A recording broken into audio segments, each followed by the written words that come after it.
So we are back after our lunch break and continuing with the workshop.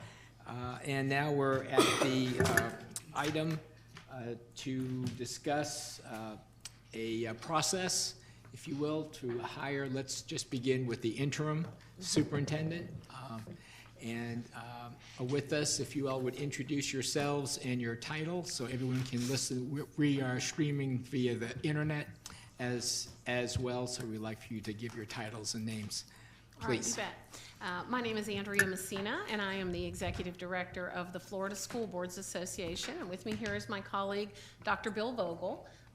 Dr. Vogel is a celebrated and well-known former Florida Superintendent of the Year, yes. And he served as a superintendent in both in St. Lucie, I always say Indian River, in St. Lucie County and Seminole County. It was in Seminole County when he was the Superintendent of the Year. Yeah. And also he works with the Florida Association of District School Superintendents. He works with their training program. In fact, he authored segments of the training program there.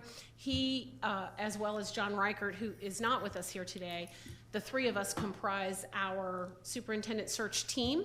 And the reason we have Mr. Reichert, Dr. Vogel, and myself is I, as many of you know, but probably the people who we're streaming to don't know, am a former school board member from Charlotte County. I served 3 terms down there, and we hired a few different superintendents while I was a board member. So I bring the board member perspective, Dr. Vogel brings the superintendent perspective, and then John Reichert, who you'll likely meet, is a retired HR Director of HR for Seminole County Public Schools. So he brings the HR perspective. So we have superintendent, HR, and board member perspective on our search team. Okay, great. And speaking of HR, we have in the audience Dana Page Pender, our Chief Human Resources Officer. And Dana, I'm just wanted to introduce you because in case something comes up during all this and you may know the answer or prevent us from going down the wrong slope, feel free just to jump in here, okay? All right. All right, so our interim superintendent, I know we have 67 districts in the state of Florida. Have you recently gone through this anywhere? Share your feelings and thoughts about a process. You bet. As you know, we do have 67 districts in Florida, but not all of them have appointed superintendents. So actually the majority of them have elected superintendents. However, we just recently had 2 elected superintendents retire, resign, leave office. And so until the governor actually makes a formal appointment in 2 elected superintendent districts, there are 2 interim superintendents right now. I do want to be clear, the statute does not say anything about an interim superintendent. There's no such thing statutorily, but the interim superintendent that we reference is a superintendent who has a short-term contract. Who understands that their role is for a specific time period, and typically it's a bridge to when a permanent superintendent comes on board. But statutorily, whoever that person is, they have the same responsibilities, the same roles, everything is exactly the same.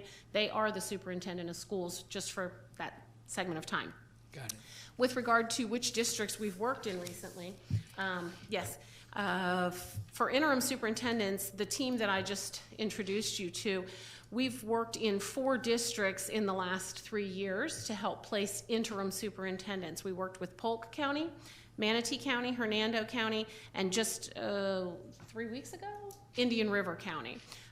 So those 4 districts we've worked with in finding interim superintendents. I'll tell you, Polk, Manatee, and Hernando, all 3 of them, while heading into the interim superintendent experience, were not expecting that they would hire the person that they hired as the interim for their permanent, but those 3 districts, they did end up hiring the person who was serving as their interim as their permanent superintendent. But that just happened to be that it worked out that way. That wasn't what they went in for. As a matter of fact, in Manatee County, they actually wrote into the interim superintendent's contract that the interim superintendent could not apply, was not eligible to be the permanent, and then they had to go back, amend the contract because they wanted to offer her the job, just to give you a context there. In Indian River, The board there recently brought in as an interim a retired superintendent from Lake County, and it's the contract itself says for the duration not to exceed a year is what the language is. But also to give you more of a kind of robust picture of the districts that we've worked with for a full superintendent search, where we've started at the beginning, we got the applications, we helped organize the interviews, and then the actual selection of the new superintendent, as well as sort of some board superintendent training after the new superintendent came in. In the last, since 2015, Mr. Reichert, Dr. Vogel, and I have worked with Osceola County, Brevard County, Sarasota County, St. Johns County, Flagler County, and Alachua County. So that's another 6 districts, and we are currently working with districts in their transition from, you may be aware that 3 school districts voted in November to change from an elected superintendent to an appointed superintendent. So that appointed superintendent will begin in November of 2020, and that's going to be in Escambia and Martin counties. We're going to be helping them. Marion County is also doing that transition, but they've hired a different firm. Okay, got it. Thank you. Okay, so And the advice. questions have already begun. Oh, I'm sorry. I'm Can you sorry. just I didn't see your repeat hand. the 6 You bet. counties? Osceola, Brevard, Sarasota, St. John's, Flagler, and Alachua. And you're currently set up to help. Escambia and Martin, who are both hiring with a start date of November 2020. So they're actually in their infancy, and they really are not going to get underway because they can't start too soon, but they know that they're going to have to transition from an elected to an appointed. Okay, so back to the recommendations, suggestions, interim. Where do we start? Okay, yeah, that's a good question. Well, there's a number of different ways, and what Dr. Vogel, I'm going to encourage him to jump in at any time, but each district typically has a unique process for how they both want to hire an interim if that becomes necessary, and their superintendent. So depending on the needs of the community, the needs of the board, what you have as far as staff members, all of those factors play a part. The first thing we encourage districts to do is to look and see if they have anybody on staff that they believe can fulfill that responsibility.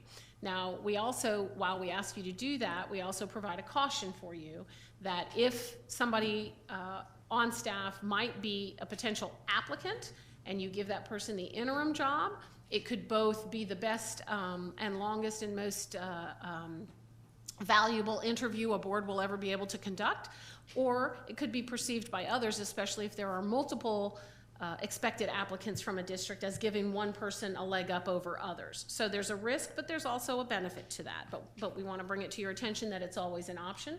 Typically somebody in your district, well, almost always somebody in your district, they'll know the people, they know the processes, they understand things, the learning curve will be much less. If you don't have somebody that the board as a collective believes could and should serve in that role, we ask you to look at perhaps some recent retirees from the district, people who served in high-ranking positions. That may be an option as well. If you go and you look at those options and you don't find anybody that the board can agree to or coalesce around, then we need to know, and then we start looking at our database of retired superintendents, assistant superintendents, deputy superintendents, people like that. We start to, for example, I'll just give you an example, because Indian River recently went through this, and we knew that they were looking for someone that could potentially serve for up to a year. And we knew that that person needed to start immediately. So given those two parameters, several of the people that we called and reached out to said, no, I couldn't do it for a year, so take me off the list, or no, I can't start right now, I'd need to start in 3 months, so take me off the list. So we kind of go through our list, try to find people who are compatible, who we believe can fulfill the desires of the board, and we kind of want to know what you're going to be looking for, because if you're looking for a strong curriculum, that's different than a strong financial, which is different than a strong community person. Although sometimes with an interim, I will tell you, because of the parameters of starting and when they end, it may be what we're really looking for is someone who can man the fort, get school started, and help with the transition to a permanent superintendent, help facilitate the search. Dr. Vogel, what would you add? I think that's, I think you've done a good job summarizing it. First, looking at people that you might already know and be available. In Indian River County, the board asked us actually to do an advertisement.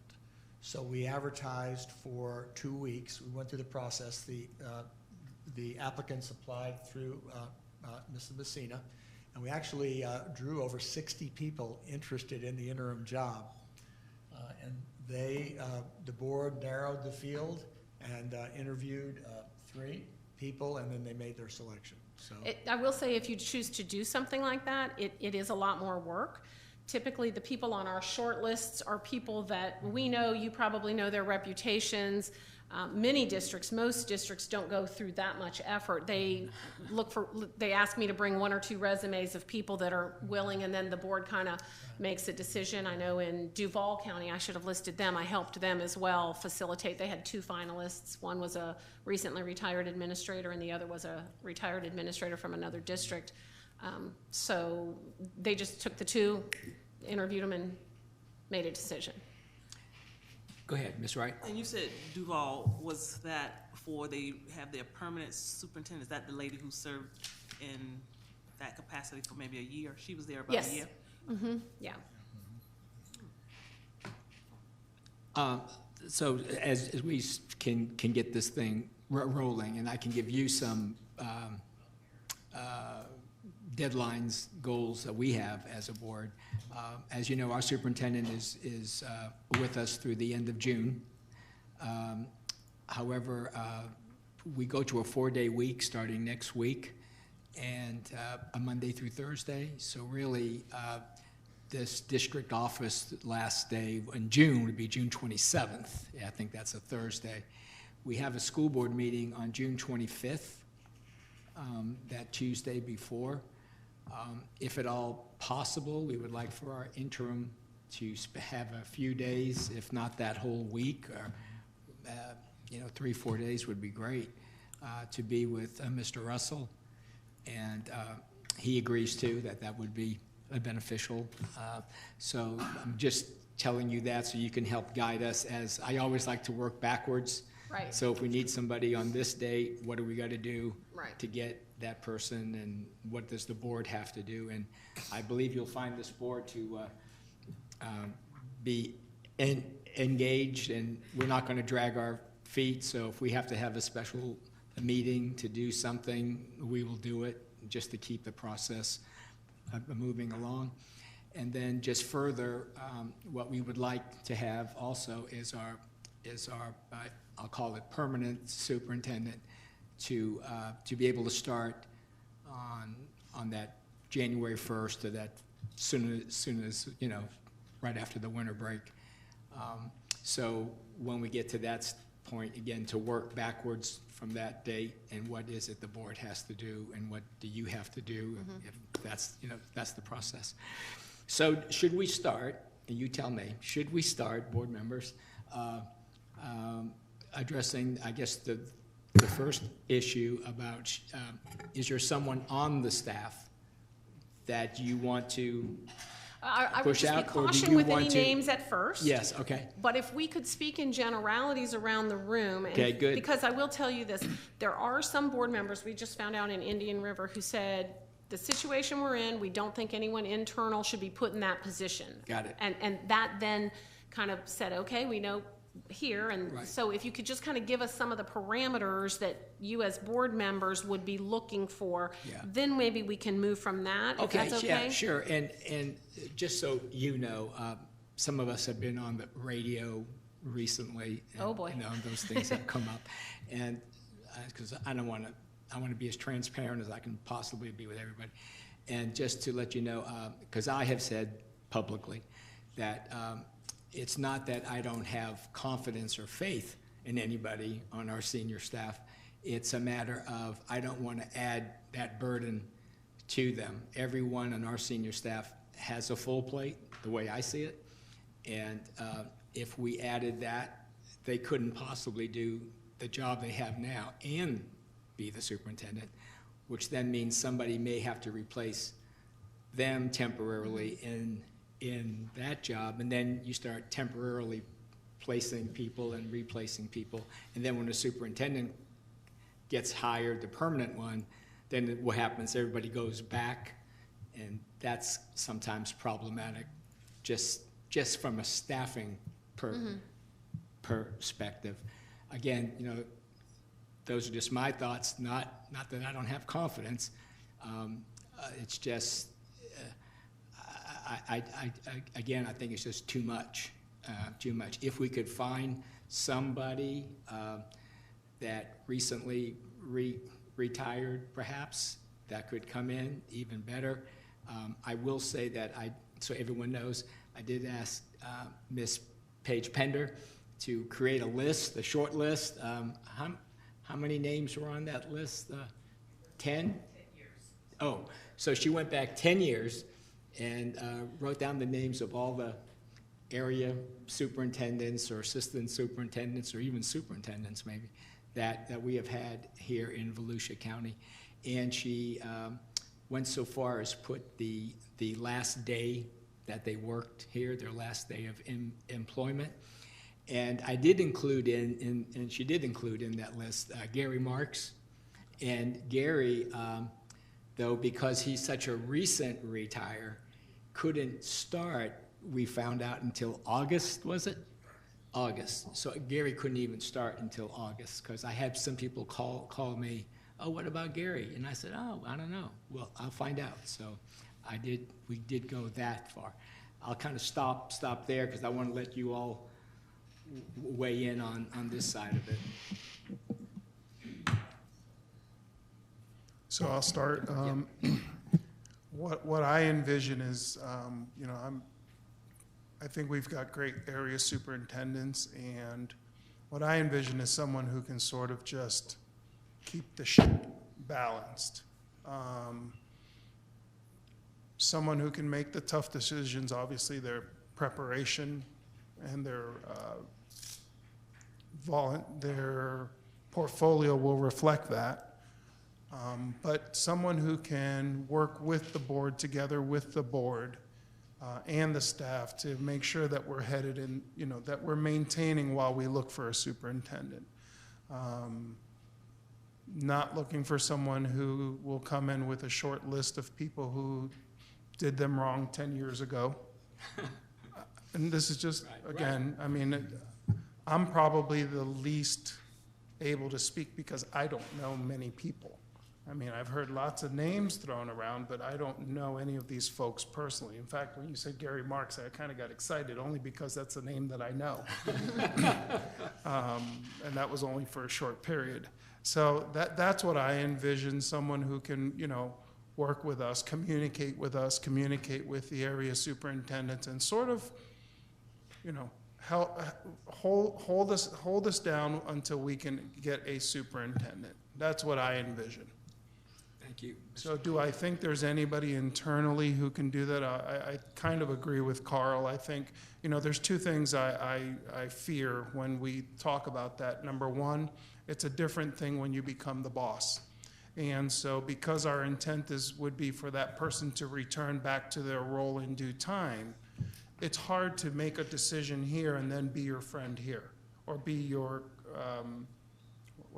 be your immediate coworker when you had to make a tough decision when you were wearing a different hat. And so I don't know that I'd want to put any of our folks in that situation, because we do have a very active year. We're rolling out ELA, math. We're changing the school bell schedule.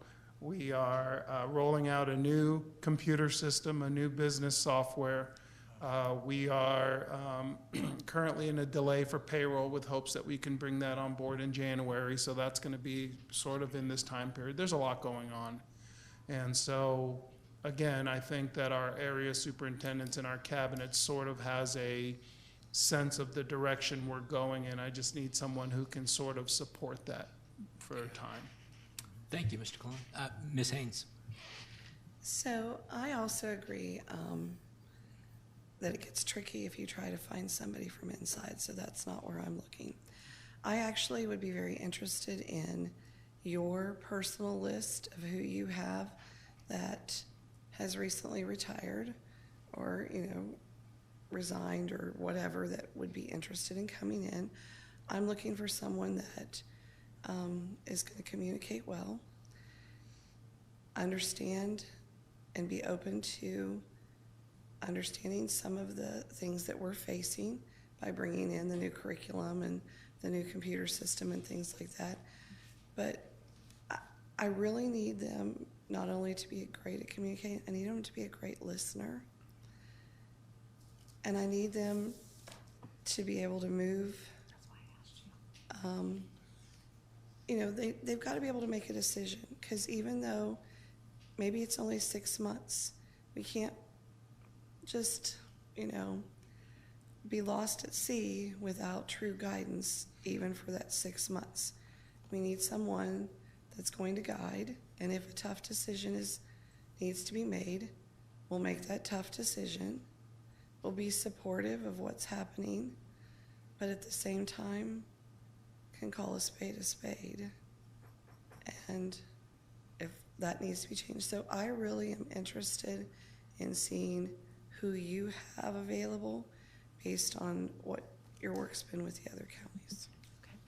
Thank you, Ms. Haynes. Ms. Wright? I want to echo Jamie's. I'm really interested in someone externally, outside of our district totally, as interim. So I would be interested in your list. I'm more interested in someone. And we probably have some great retirees on that, because I never thought about Gary Marks, actually. But I didn't know how recent he had retired. So that was probably one of the reasons I did not. And so honestly, Gary Marks would probably be great. But I would like to see what you have available as well. Okay, thanks. Ms. Cuthbert? Good afternoon. I too would like to see your list, but someone who has experience with, we have so much, when school starts in August, we have so much at stake. We do have some of our computer systems going live. The other set is phase 2 will be live January 1st. New payroll, new student information system. We have a lot of trainings going on this summer. I'm concerned about transportation. All new bus routes have to start because we have new start and stop times. We're starting our elementaries 5 minutes earlier, our high schools 1 hour later, and our middle schools about a half hour, 45 minutes later. So Mr. Russell recommended that we have before care at our middle schools. That has to get started on hiring. We have job fairs going on. Our elementaries have 30-minute additions. So our elementaries are now 30 minutes longer. There's so many issues for our student success that are very much in need and have attention to be paid to. My only concern about your list, and I do have like 10% of me that would want someone from the inside who knows all about all of this, so that we don't, our cabinet does not have to spend so much time training the new person coming in, because that will take a great deal of time. And we know that vacations are coming up for a week or two in July. So I see us on a very tight schedule when it comes to implementation and training. So I do have that concern. But yes, I too am interested in your list. Can I ask? Yes, Ms. Wright.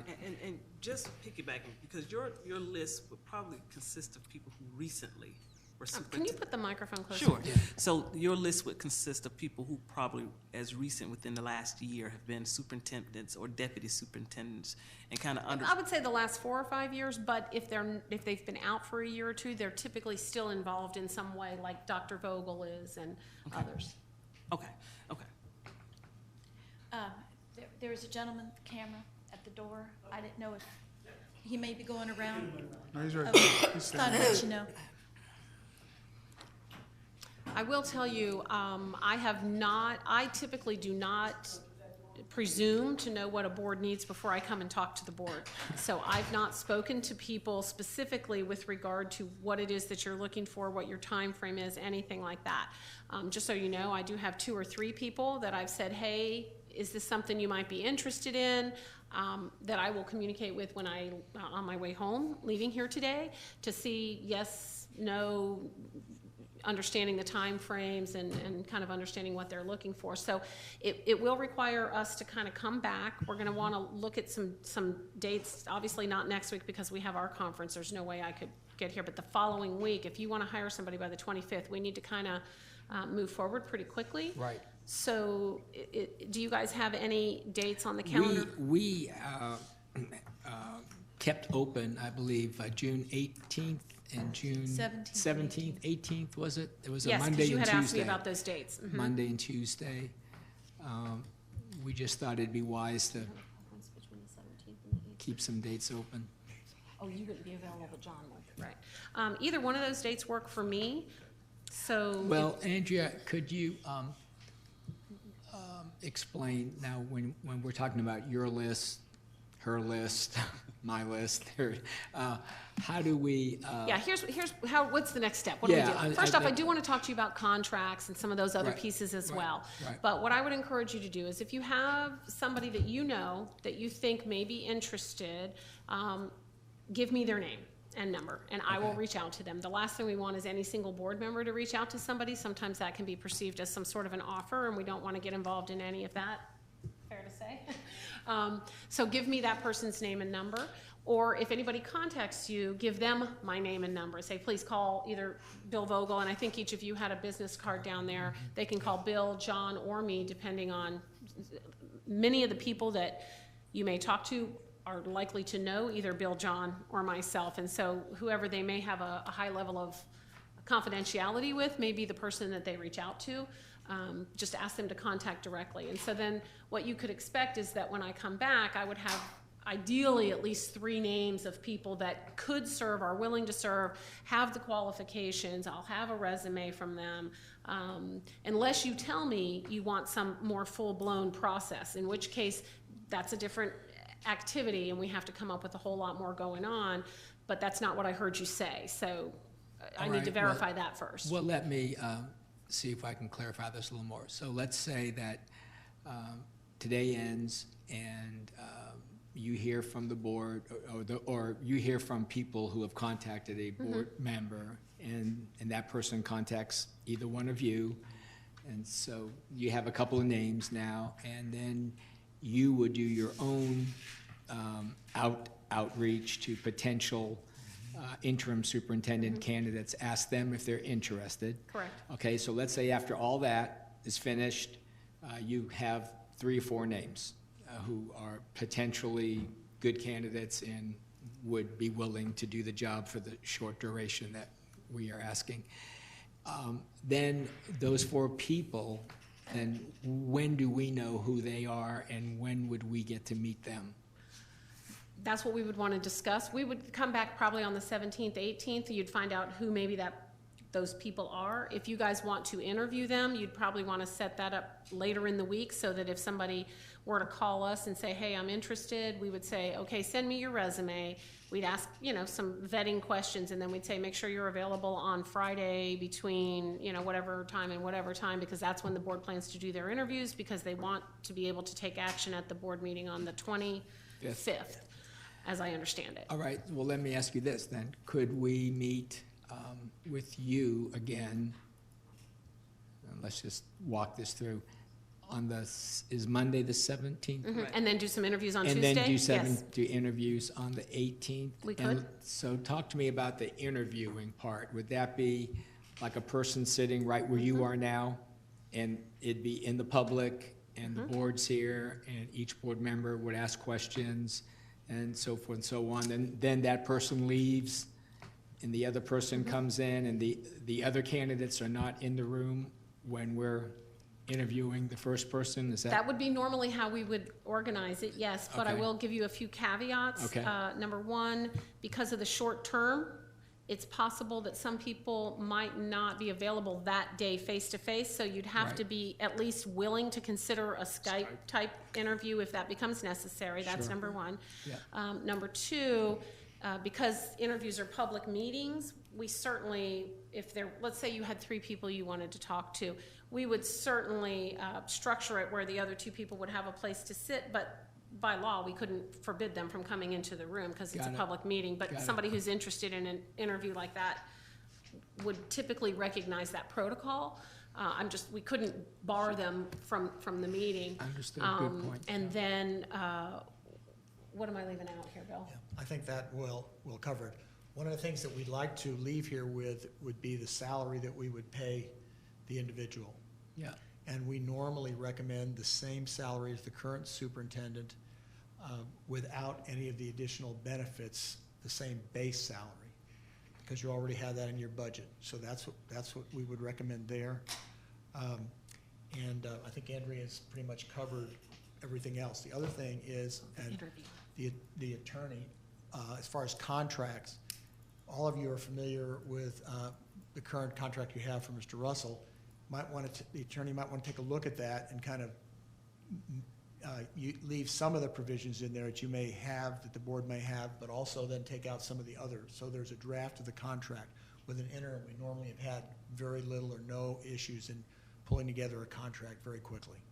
And with regard specifically to the actual interview, because you did Yes. ask that question as well, when you would go through a full-on superintendent search for your permanent superintendent, typically what we recommend is a group interview, like you described, somebody sitting here, the full board, and then meeting with each board member individually, probably for 45 minutes or something, and you'd have that over a 3-day process, da-da-da-da-da. But for an interim, because as I said, typically these are experienced people, we would not put somebody in front of you whose reputation doesn't say that they could do the job. So because you know that it's a very set time frame, we would encourage simply the group interview without the individuals. And typically we would say 45 minutes to an hour would be enough. We can help provide some questions, but you all may have some questions of your own. And typically HR likes to be involved in some of that conversation, just to make sure that the questions don't violate any state or federal laws. And we like to have very structured for your defense, that you ask, like Jamie would ask the same question of each candidate, Ida would ask the same question of each candidate.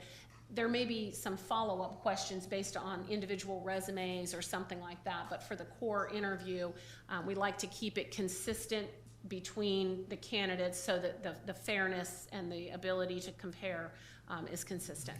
okay, and then as soon as you knew who let's just use the number 3 candidates were, that, for instance, if you know this on Friday before the Monday, that you could send out to each of the board members their resumes and all of that information, so we would have some time to review that prior to the candidate coming forward?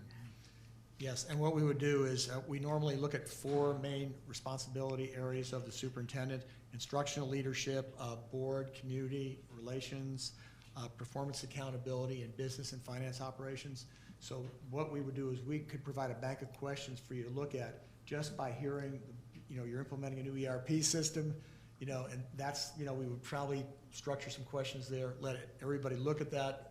Each board member would normally take one of those areas with the chairman doing introduction and just general questions, and then rotate around and get those questions all out. Like Andrea said, you could ask follow-up questions, and we would have the attorney look at those and the HR people to make sure they're all fine. So they're essentially getting the same few questions. Probably you'd have be able to ask 3 questions within the allotted period of time. I will say this, exactly to what you just asked about. The list that I have, my database list, which is here, but I'm not going to share it with you because it's not yet public information. I would find probably 2 or 3 people who could fit the time frame and fit your desires. But if you have other people who call me, I'm not going to vet those people as far as saying some are better than others. I got you, I would yeah. bring you the three that of retired people from my list, as well as if you recommended somebody, or not recommended, but told somebody to call me or gave me a name. So there could be, you could have 5, 7, 9, however many names, but I will certainly tell you which ones are the ones that came through my list of retired superintendents. The other Right. ones, we typically do not filter resumes. We believe the board needs to see all of the things that come through. Your secretary Connie has also our contact information, so if anybody were just to kind of cold call off the street, she could say, call Bill Vogel, call Andrea Messina, call John Reichert, and then you just refer them out each time to us. Right. Bill or Andrea, have you seen, where obviously if you hire somebody that doesn't live in Volusia County, so that means that person has to move, I'm assuming, into Volusia County unless they live like Bill does in Altamont, or Yes. maybe you could commute, but, I'm just thinking that's another factor, I guess, for that person. Have you run into that? For someone outside the area, there normally would be some sort of stipend for housing based on the current market for a period of time if they're out, if they were not close enough to commute, like you're saying. Correct. And what will happen, and I'll have Andrea explain it, once we have all the names, Andrea and our team will use a process to try to bring those names down to a number. Why don't you talk a little Okay. bit about the process you use to build a consensus? So, and we've been very successful in having all board members come to an agreement on a person that they all are comfortable with to lead the district on an interim basis. So let's create a scenario where I would come on, not just me, but our team would come on Monday the 17th. And let's say we had 10 reasonable applications.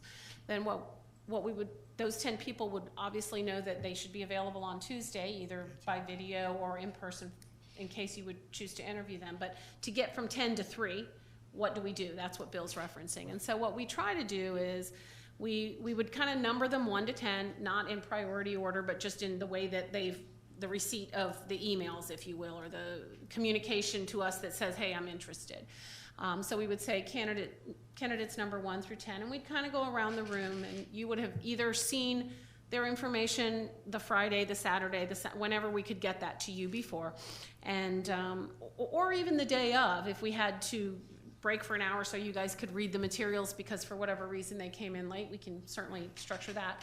But then we kind of go around the room and say, okay, of these 10 candidates, which of these candidates would you like for the board to continue to consider? And so typically what happens, these are all typically accomplished people. And so they all have resumes of merit. And so we're not here to say, well, this one has this and this one has that, and try to discredit any of the candidates. At this point, we're just looking for an interim right now. So what we ask you to really do is focus on the strengths of the candidates that you'd like to see move forward. So Jamie might say, I'd like for us to continue to consider candidates 1 and 3. And Ida might say, well, I'd like for us to consider candidates 1, 2, 7, and 9. And then we'll get the chair last. We'd go over to Ruben, and he'd say, I think we should look at candidates 1 and 9, 5, 4, 3. We're not saying you have to say 2. We're not saying you have to say 5. Then we'd move to Linda. She might say 2 and 9, and then we'd look at Carl, and he might say 1, 5, and 7. So then we look at the chart, and what happens 100% of the time is there's agreement around 3 or 4 people that is pretty clear. So, I'm sorry, somebody have a question? Oh. So candidate number 1 might have had 4 board members who wanted to continue to consider that person. And then candidate number 9 may have had four people. So we say, okay, do we agree that candidates 1 and 9 ought to be offered an interview? And people are like, yeah, 4 of my colleagues say that. I think we should talk to candidates 1 and 9. So then the question becomes, do you want to interview more than 2? Or do you want to interview these 2? And if you say, you know what, there's one other candidate that had 3 people, everybody else only had 1. So maybe we take the one that had 3, we have 3 interviews, and we go with that. Or you say, no, let's just focus on candidates 1 and 9. So we try to reach consensus in that way, in a positive way, to move forward. Yeah, like that process. That seems fair and gives everybody a chance to weigh in on the total group. And then, yeah, there's no sense in interviewing 10 if right off the bat there's only 3 or 4 that. The other thing I think that really sets our team apart is once a selection is made, we're there to help facilitate the contract agreement. And then we also are here to provide any training or any interim support that we can, and we're available. We're very active working with Indian River right now with their in their transition period, so you always have us available, you know, by cell phone. We're very close and available to you any way that you would need us. Yeah, okay, yes. Is there a fee for this service? Well, that's one reason I said, how detailed do you want to get? Because if you're going to go through a whole exercise of they have to fill out an application, and we're going to get them, then we have to start talking fees. But if you're looking at the 17th and 18th, and we can just get some things, and you're willing to do the interviews pretty quickly, we do that as a matter of your membership in the Florida School Boards Association, because we believe that it's important for you to have a good governance, a strong governance team. When we talk about a full-on superintendent search, that's a whole different service. But for something like this, now when I say that, there are travel costs, that's it. But as long as you guys cover our travel at this point, our commitment is to help our districts, especially at times of high need, and we see that as a time of high need. Thank you. That's excellent. Thank you for asking the question. All right, now, I believe I've heard where I think we want maybe a combination. We want your list, or you know, we want you to make it known to folks out there that you think are worthy. But I don't want to prohibit any local person who may be interested to put their name in too.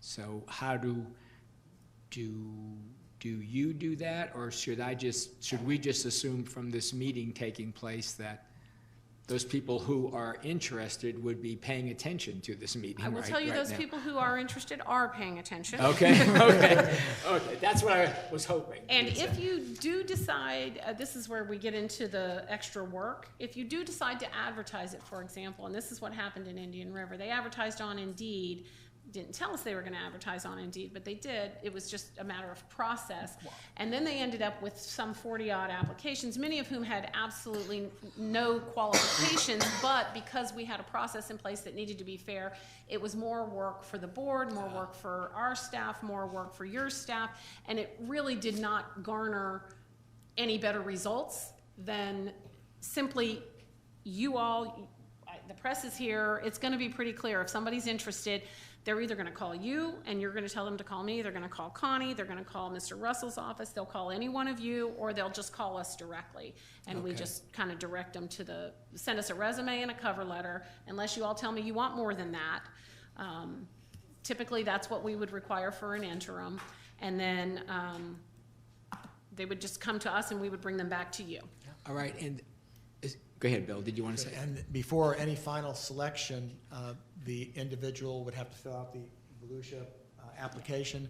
They would receive the full background check that only your certification people can do through the Department of Education. We would do some preliminary reference checks, and so the person would be fully qualified for drug testing, fingerprinting, and other processes that you have in the district.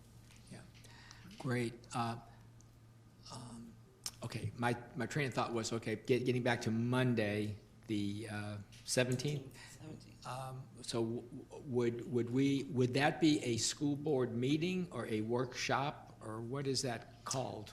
You have your attorney here, so we're going to consult with your attorney. Typically, it would be a workshop because you're not making any decisions, except that you are vetting and deciding who to interview. So you might have a workshop, for example, I don't know what your time schedule would be, but you might say that you would have a workshop from 10 to 2 and then a board meeting at a time certain, 2 o'clock, so that at an official board meeting, you could vote as a board to extend an interview to person 1, 2, and 3, recognizing that you already would have had to advertise the next day for interviews, and you would have maybe, you might advertise for 5 interviews, but you may only end up needing 3 of them. Does that make sense?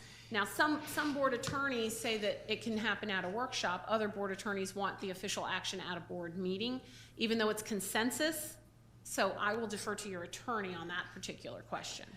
Yeah, Larry, I guess what I was getting at was, you know,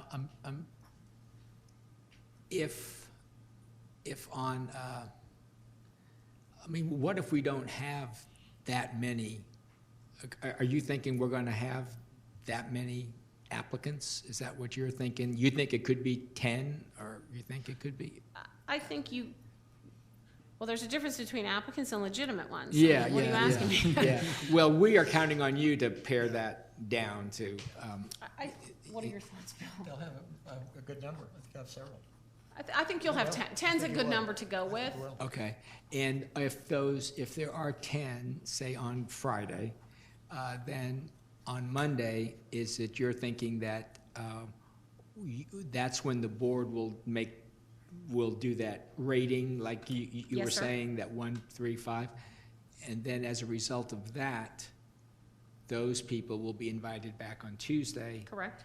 would interview them, and then we could have an interviewing time, say, in the morning, and then have an official school board meeting that afternoon? Oh, okay, you're talking about to actually make the selection. Yeah, I mean, Oh. I'm trying to just give the person as much notice as possible, to be fair to whoever that person is.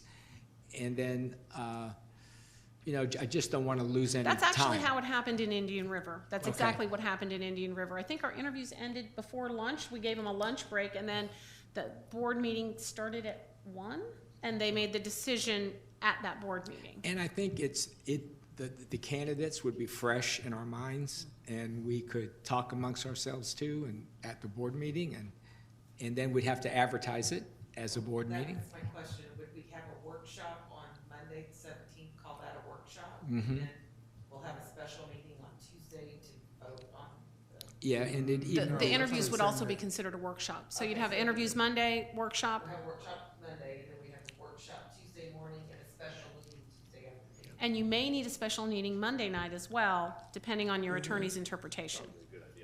Okay. So workshop, special meeting, workshop, special meeting. And time certain on the special meetings. That's, Yes, correct. Okay, so you guys will let me know the time certain. Yeah, I would think if we're going to schedule things to start at 9, let's say, in the morning on Monday, interviewing, of course, it's hard to say, I mean, Monday's not interviewing. Monday is us. rating the candidates. I wouldn't think that would take very long, but again, I don't know. But what Larry is saying, excuse me, is we need to have a board meeting to, so the rating is they consider it a board meeting? Okay, so then, I Go will ahead. tell you, and I'll go with 10, but even with Indian River, and they had far more than 10, when we go around the room and get who would you like to continue to consider, it really whittles it down. Yeah. And you'll have a very clear idea of a handful or less of people that we really need to talk about. So the meeting on Monday, if you started at 9, Yes. I'm confident you'd be done by 11. yeah. And then if you wanted to give a lunch break and then have the workshop would start, maybe go from 9 to 11, lunch break 11 to 12, let's say, then you could have your special meeting at 12:30 even, and it probably won't take long again because We've already decided. typically there's yes, you've already had the conversation, so it would be a 10-minute meeting, if you will. Yeah. And so then people could still have Monday afternoon, or you could even do it before lunch if you don't feel like you need time to think. But the second day, I can tell you after interviews, you are gonna wanna have a little bit of time where you guys each kind of get in your own space and do some thinking after having talked to the people directly. Okay, so 9 a.m., we'd have it would be called a workshop That at would- 9 a.m. 9 a.m. on Monday, the June 17th, workshop. to review all of the resumes and rate them. And then at, I think you could reasonably 11. say 9 to 11 and then have your meeting at 11. I really do. okay, I'm We're used to not fine with eating, that. so it's I'm sorry, okay. We're used to not eating, so we usually just keep going. but I Yeah. don't think it'll take that long. I know Linda's been raising her hand. What if we did 9 to 11 and then just to be safe, said the meeting started at 11:30, like, so that we had a few minutes? That's fine. That's absolutely fine. We need to take a But I'm break anyway, so Yeah. 11:30. Linda, I'm sorry. Is it feasible to do all of this in one day? I'm sorry? Is it feasible for us to do all of this in one day? For example, if we have our workshop from 9 to 11, and then have our meeting at 11:30, break for lunch, we can do our interviews that afternoon, and Well, then meet. We Is wouldn't, that we wouldn't have too been able to much? communicate with people to tell them to be Okay. here. You'd have to be the Okay. 18th. No, she's saying, can we do it all in Do one it day? all in one day. How would we communicate with the people, especially if they live several hours away to, let's say you do have 10 people that you're gonna be talking about. Well, they would know right away that they're not being considered and can go home.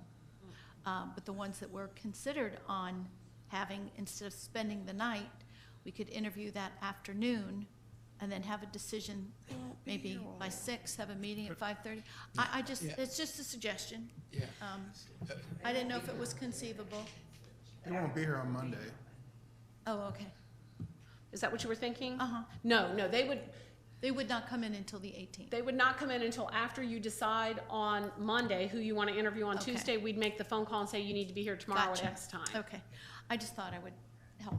But you would be alerting them that you must make yourself That is available correct. on the When 18th. when they apply, when they express interest in it, we talk to them, we'll tell them they need to be available on the 18th. And again, that might be by Skype or something, because some people Sure, are traveling the exactly. countryside, but they could be back here by June 25th. They just couldn't be here by the 18th for that. All right, so let's get back, because I know Connie is twitching now too, so, okay. So on the 17th, we have the meeting, the workshop, 9 to 11. We'll take Jamie's suggestion, start the board meeting at 11:30.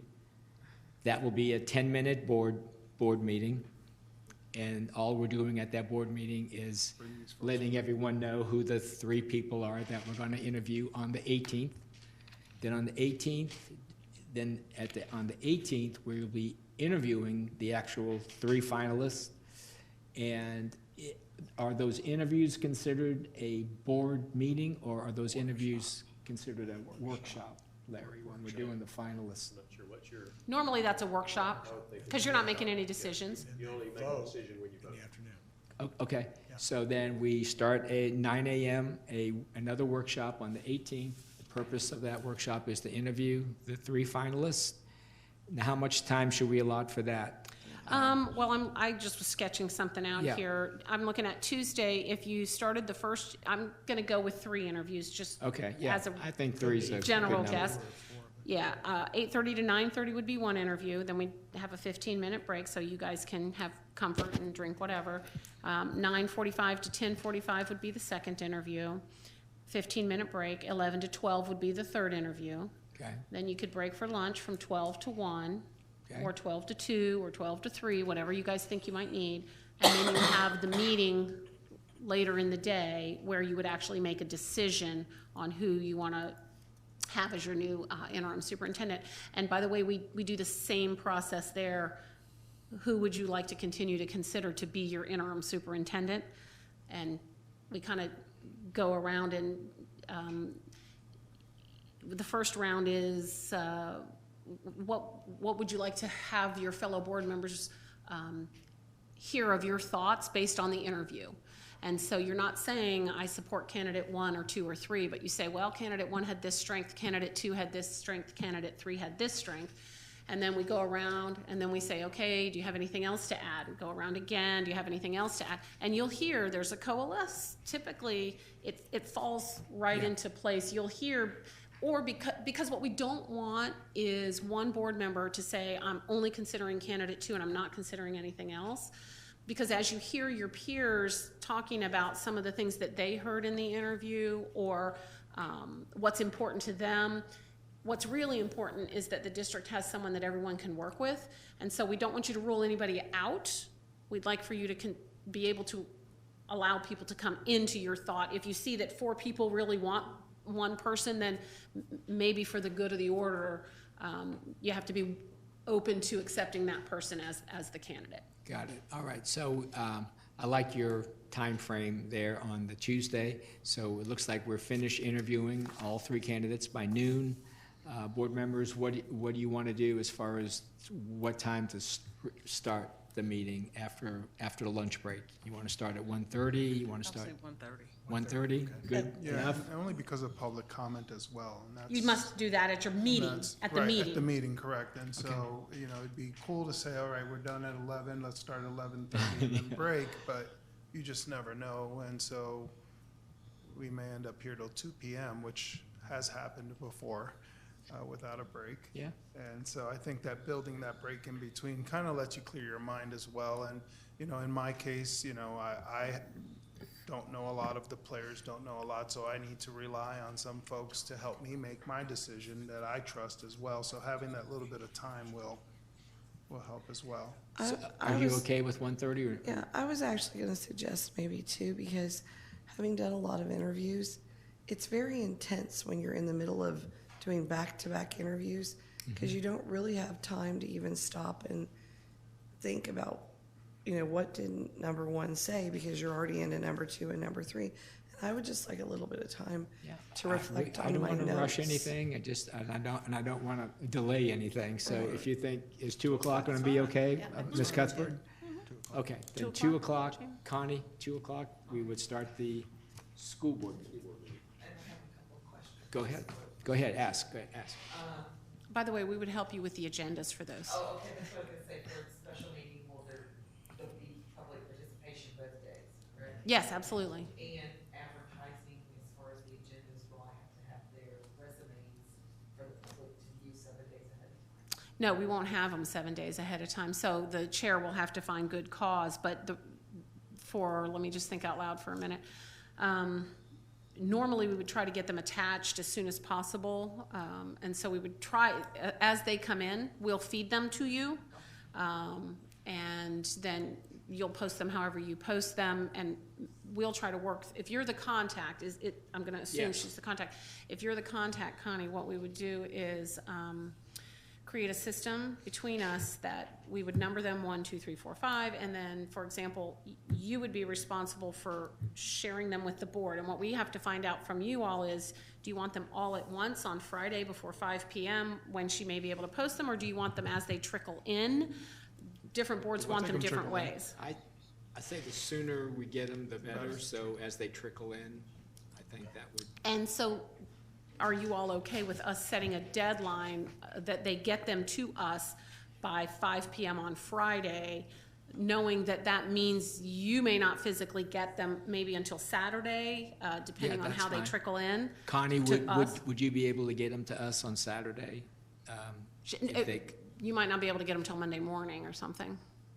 Well, I don't know, when you say you're gonna get them to Connie, you're gonna email them, That's correct. right? And then, again, we're on that 4-day week, you know, it's Monday through Thursday, So but, it'll be Thursday, Oh. Friday, yeah, and and, I'm actually out of town. Yeah, and so am I, that's one reason I said that. So, there is a chance you might have some that you'd have to look at Monday morning. And I will also tell you, most people do not apply till the very last minute because they don't want their name in the press until the time that they apply, just so you know.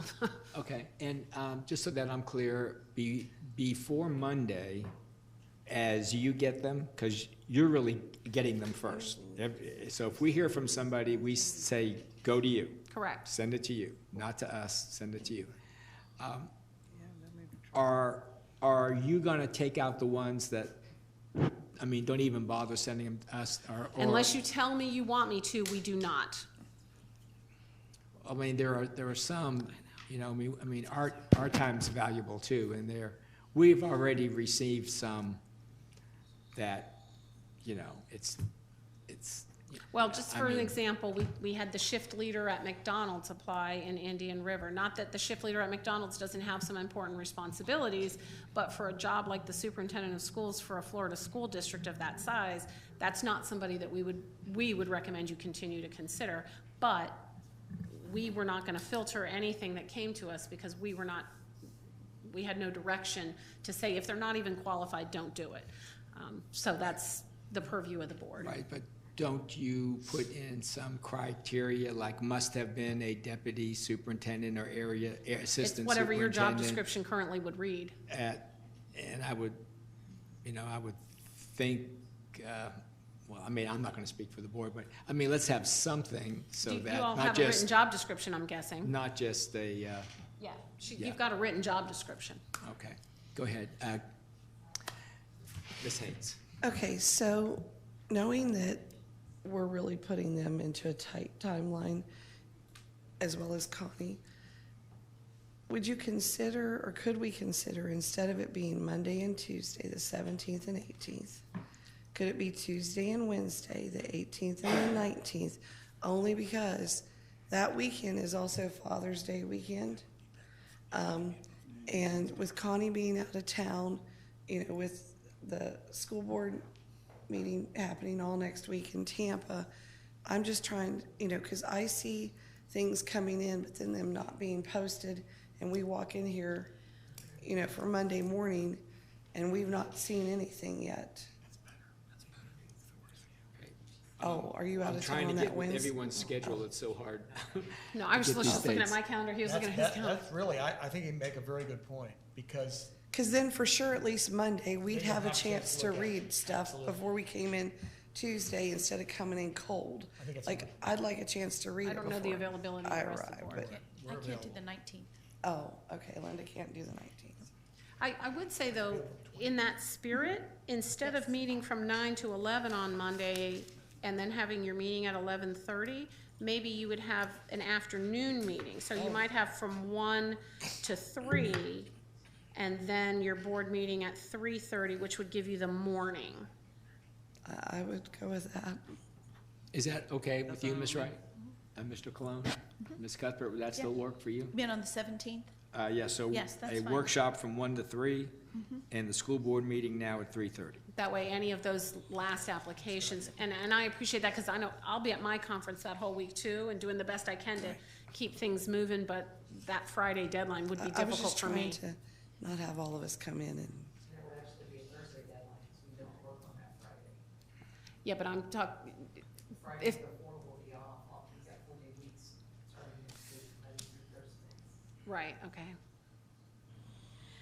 And then the workshop on the 18th begins at 8:30 or 9? 8:30. 8:30, I just,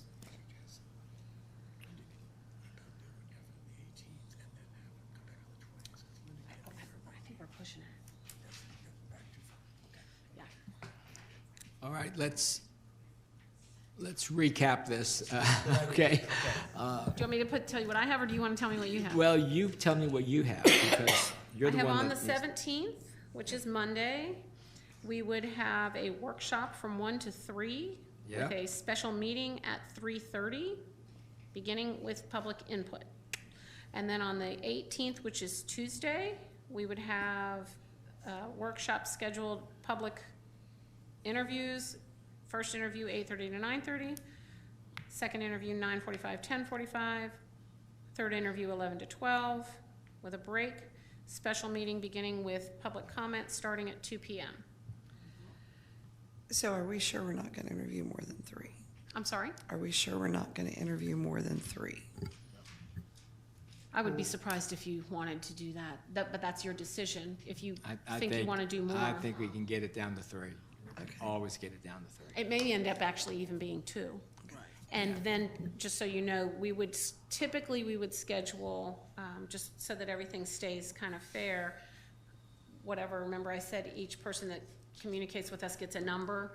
So the lowest number would have the earliest interview, and then the second one and the third one, based on the numerical coding that we've given them, unless, for example, maybe you have a local person who could easily be here at 8:30, which would give somebody drive time. Then we just kind of try to work with them.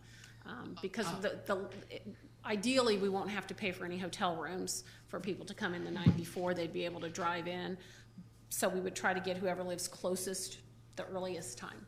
So Andrea, let me ask you this question. So at 2 o'clock on the 18th, we have our board meeting. The board makes the final decision on who the interim will be. Now, after the board makes that decision, is it then the attorney's responsibility to get with the recommended candidate and work out the contract at? Very, very good question. Typically at the board meeting, which would be 2 o'clock on the Tuesday, the chair would ask for a motion, and we would have it written out for you so you know what it is. Yeah. And the motion would be something along the lines of, I move that the board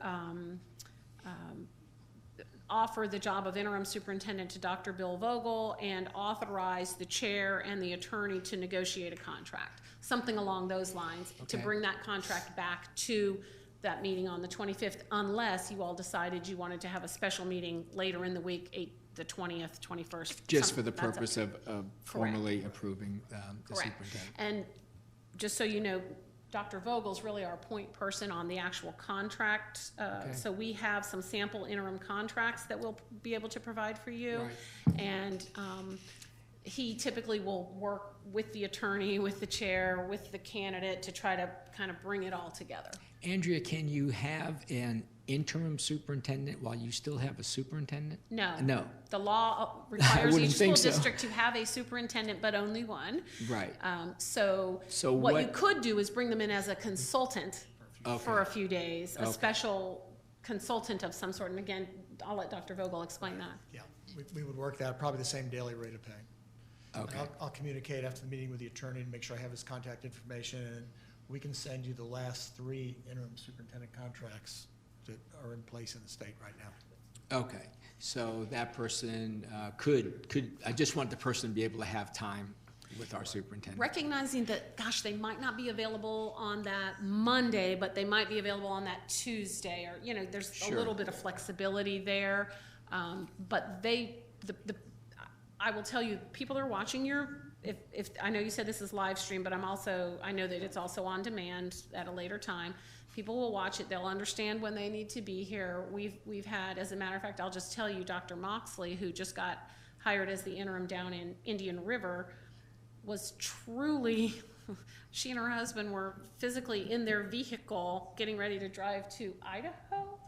They have a cabin in Idaho, and they like turned around and they let her stay in town so she could actually do the interview, and they left a day later, not knowing they left right after the interview, not even knowing if she got the job or not, got on the road to Idaho.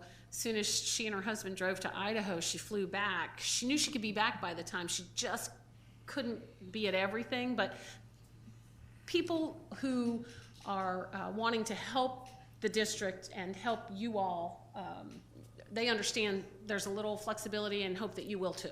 Okay, that's fair enough, yeah, I like that. Yes, Ms. Wright? So, which brings about another question. So in the event we select someone, great. They can't start until July 8th. Then what?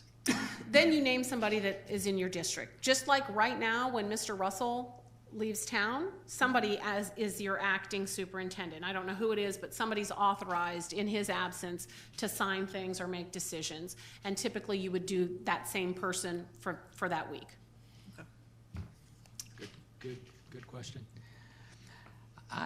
I think we're ready with this. Yes, sir. Yes, Just Mr. wanted to get a consensus on the salary. The base salary would be whatever the base salary of the current superintendent is. Agreed. Yeah, if that's been the standard, Yeah. I mean, you all have been doing this Yes.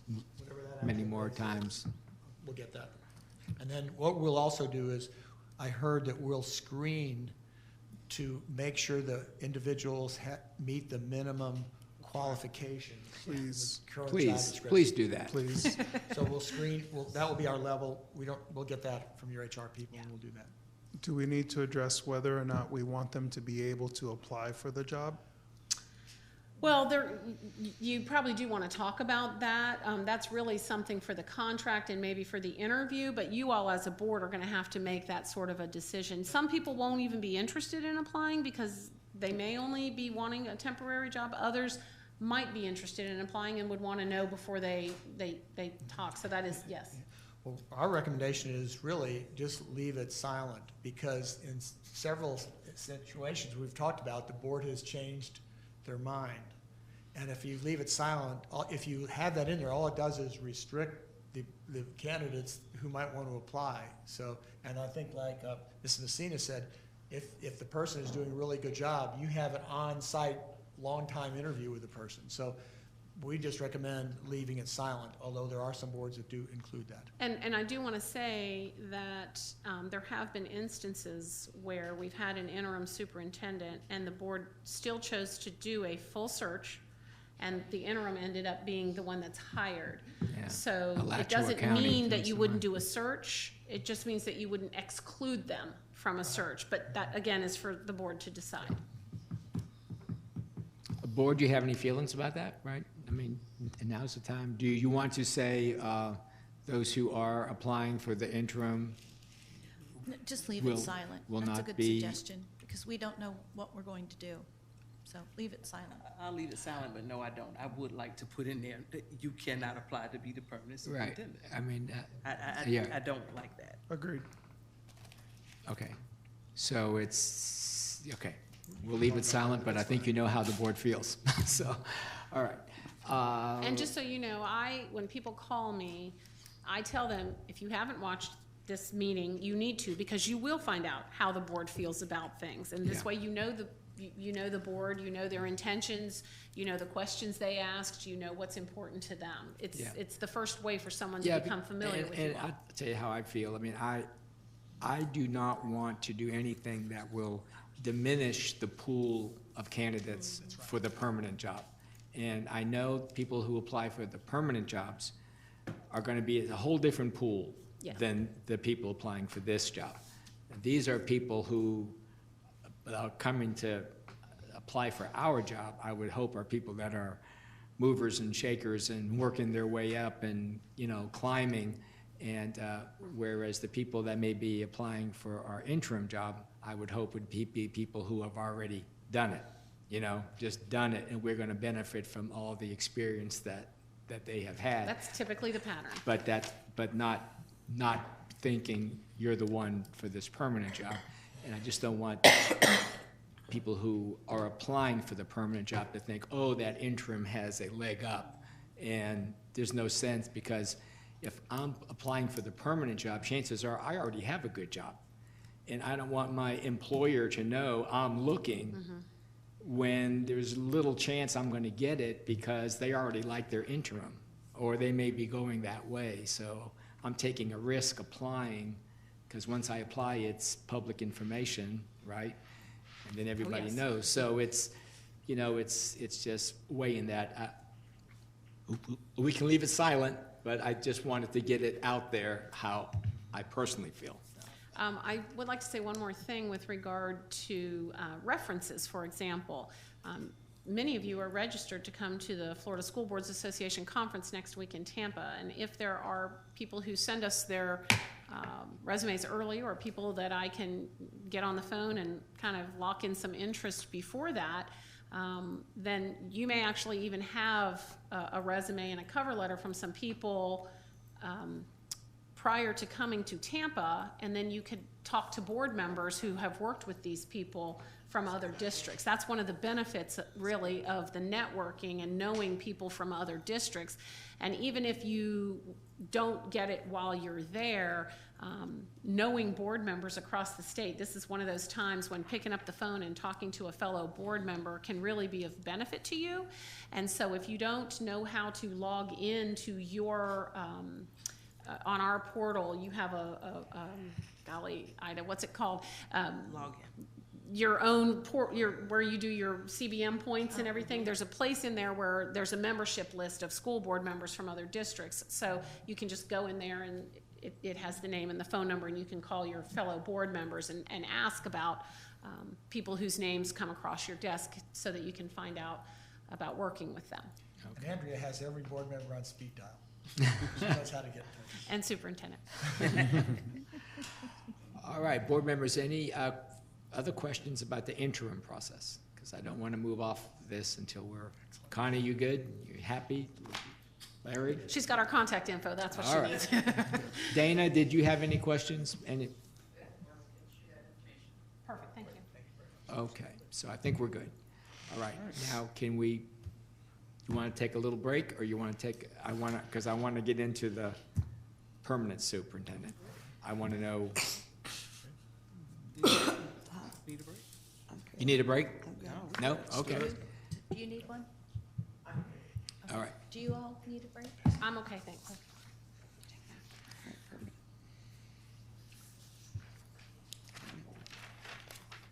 Okay, so what I've asked, what we're passing around right now is a recommended superintendent search timeline. Now, there are a lot of things involved in hiring a superintendent that this board is gonna have to make a decision on. Most of them are listed here, so these are the big highlighted sort of events in a superintendent search. I'm not going to presume that necessarily you'll be hiring us, but there will become a time later when we'll have that conversation. If you'd like to hire us, or if you'd like us to present, we're happy to do that. We do provide that service, but the first thing that the board is going to have to do, whether you hire us or somebody else, is if you Andrew, start. let me interrupt you just one second. When you Yes. say hire us, are you and Bill the same team? Yeah, Or is Bill on a FSBA, separate? Florida School Boards Association. Okay, because I know you said your Bill's with the He- Superintendent's He's a Association. switch hitter. He's a switch hitter. Okay, all right. I just wanted to make sure, I understood. First off, let me be clear, and I didn't come here to try to convince you to hire us to be your search firm, but you asked the question, so I will of tell course, you yeah. that the Florida School Boards Association does superintendent searches because we protect the interests of the board, okay? Because the board is who hires the superintendent. The Florida Association of District School Superintendents does not do superintendent searches because obviously they represent and look out for interests of superintendents. Got it. I bring him in on the search because his perspective and his contacts and the way we work together is, it works really well for helping school districts, but it's the Florida School Boards Association who Okay. does that, yes. Thank you. Okay, so starting at the left side, and you'll notice this is a recommended search timeline, and each colored bar that goes vertically is a week. So we're talking about week 1, week 2, week 3, week 4 as you cross the page. Typically, it takes about 4 weeks if you have the time. So for example, remember I said some of the school districts voted to go from elected to appointed? They knew they have a 2-year timeline that they can work through. So this isn't gonna apply to them. And then we also worked with Brevard County who had a 9-week timeline. So we truncated it. But ideally, you would take a few weeks, 2 to 4, for example, to do what's in that first box, which is the board would then need to discuss the process, the timeline, what the transition's gonna look like, what qualifications you're looking for, and how you wanna advertise. So let's talk quickly about qualifications. So for example, right now you have a job description, we've already established that. We're gonna use that job description for your interim. However, you may decide that you wanna look at that job description and update it before you hire your new permanent, because we don't know how long that job description's been around, we don't know what it says, I don't know, you may know. But you're gonna wanna go back and review that. That takes a little bit of time. So typically we say 2 to 4 weeks to do those items. As far as processes, some of those processes that we would want to discuss is going to be how and to what extent do you want to involve your community in a superintendent search process? And I'll give you a very specific example. Brevard, who were looking for a superintendent, had just completed a full strategic planning with their community maybe 6 months before. So they already had very fresh in their mind what their community was looking for, and they also had real community buy-in. The whole board was in alliance on this strategic plan. They knew where they were going, so they didn't think they needed as much community involvement as some other districts decide they need. Some districts want to have a community advisory committee, some districts want to have, what are some of the other options that they have? Bill's a community. We recommend an online survey for the community. That's usually the first step, which we'll post to get the community input on what their priorities are and the characteristics that they would like to see in their new superintendent. And then we also, in some school boards, like to have internal and external focus groups. For example, we might meet with the Teachers Association leadership. We might have a focus group with your business community. And then we'd also recommend in different parts of the county go out and actually hold focus groups for any of the constituents that would like to come and be at those meetings. And we facilitate those sessions also. Another thing that we normally, some boards like to do is impanel a forum of community leaders to screen the applicants. And that's an option that the board has uses in several districts. For example, in that model, the board might identify constituent groups that are in the community that are related to the school system and have vested interest in the school system. And they might have a representative from each of those groups. And then in addition, the board could select 1, 2, or 3 additional people to be on that committee. And we also can facilitate that process there to make sure we have involvement from the community. We always make sure if the board uses that panel that they understand that they're just doing screening and not ranking applicants. They're just doing some screening, and the board has the final decision. Another area area for community involvement that we utilize in every one of our searches has been very successful is once the applicants are in town for the interviews, the finalists, we have a whole community meeting where we invite members of the community. And in our searches, we've had a community reception. We've had 200 to 300 people come to the meeting, usually in a kind of an informal setting where they could all meet the individuals. And certainly these are some of the examples that we could build into the process based on the board priorities. And I think we really believe in community involvement. Yeah, so the board will have to have those conversations. You'll also have to decide, how you want to advertise this position and where you want to advertise this position. Some people want to advertise in the New York Times or the Wall Street Journal or, wherever they want. And we'll bring you the list of different venues and costs associated with all of that. Then we leave an opportunity. There's a time period for people to actually apply for the job. So we have to have a few weeks available for that. Then we have to have an opportunity to vet some of those applications, both for qualifications as well as some initial background screening, because what we're finding, and I'm sure your HR people would support, that we're finding a lot more hits on people's background than we used to find. A lot of traffic tickets and just all kinds of stuff that we typically will reach out to the candidates and ask them to explain and give us a little more details on before I'm going to bring somebody forward to you. Then we also would ask the board to kind of narrow the pool, and some districts want to use sort of a semifinalist vetting, and then after the semifinalists, they either ask for some additional responses in writing or in video form or something like that before you get to the finalists. Then we get to the finalists, bring them in for a day or 2 or 3, depending on how many of interviews back to back and community tours and visits to schools and all sorts of stuff, and then you make your decision. So it can be as long or as short a process as you want. We understand your start date of January 1. That's very doable. You would, knowing the holidays are coming up, you'd probably want to have your interviews before Thanksgiving. Yeah. So we'd kind of look at what you have available time frame. We'd build a time schedule starting with the interviews, the hire date, backing up interviews, backing up community, backing up da-da-da-da-da. Yeah. And then all that stuff comes before the board on a regular basis.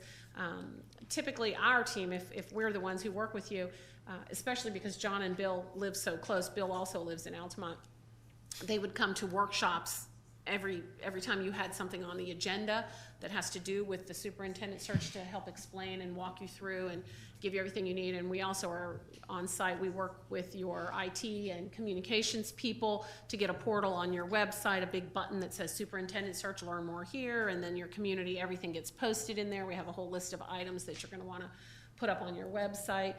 We would work with your community relations person for the advertisements, make it as appealing. What is it about your community that you want to highlight? You know, we can share previous advertisements from other communities that we want a profile of your community, of your school district, and of your community. And so you're the specialists in your community and your communications person. So there's a lot of interaction with district staff and with the board all throughout, but it is very doable. And like I said, I brought the timeline because I knew you had specifically asked me about that, but I didn't bring a bunch of other materials because I'm really here to provide information and work with, let's get this interim thing done. And when you hire that person, let's make sure they know that part of their job is to help you get a superintendent here full time. Yeah. And if FSBA is selected, you will think that we are part of your whole staff because we are so available, we're always here. And one thing that we've always been really pleased with is the people that apply through our process appreciate our communication with them also, because if we're selected to do help you with your search, then we're representing you, and we want that person to have a very positive experience in dealing with the school district. Yeah, and let me go back because many of you coming to Tampa next week, and the people you want to talk to just to kind of talk about the work with and interactions with us are Manatee County, Hernando, Indian River, Osceola, Brevard, Sarasota, St. John's, Flagler, Alachua, Escambia. Those are the ones we've worked with most recently on superintendent issues. Yeah, can you email those to us? You bet. Okay. Andrea, so if we could, I'm just trying to be fair again, everything. If the board could make a decision before Thanksgiving, and then I'm thinking this person would know by Thanksgiving time, and then that person would, wouldn't they have to, do they have to give 30-day notice? Let's say it's a person who is a superintendent right now at perhaps a smaller district, and that happens to be the one that we decide. Can that person leave? Your contract says. Okay.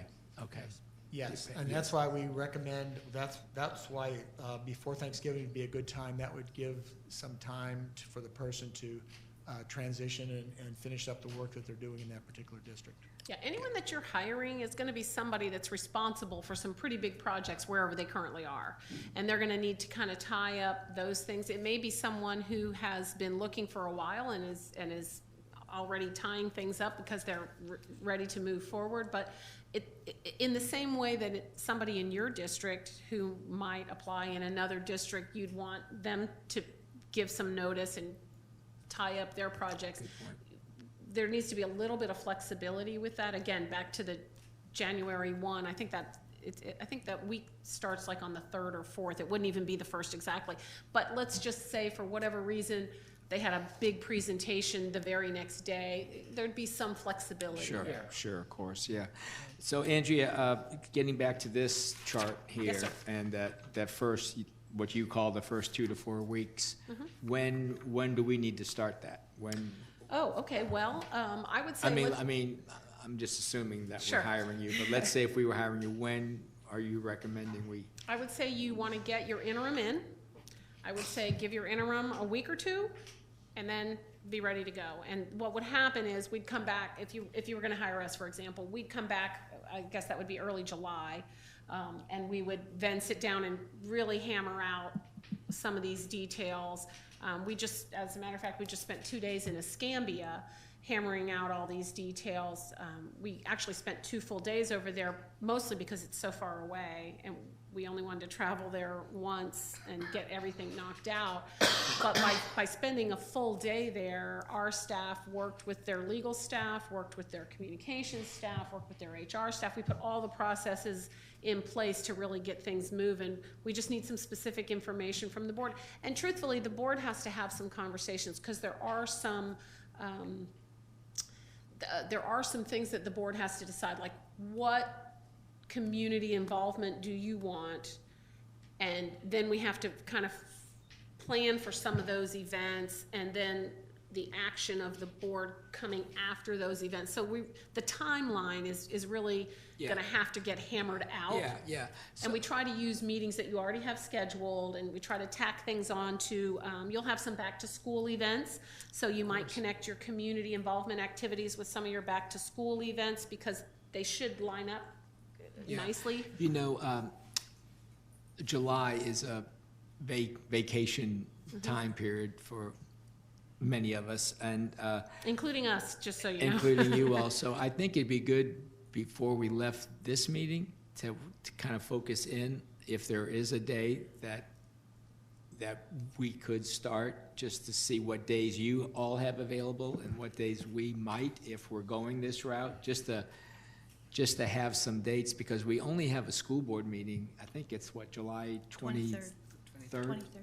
23rd. We only have one meeting scheduled in July, and it's at the end of July.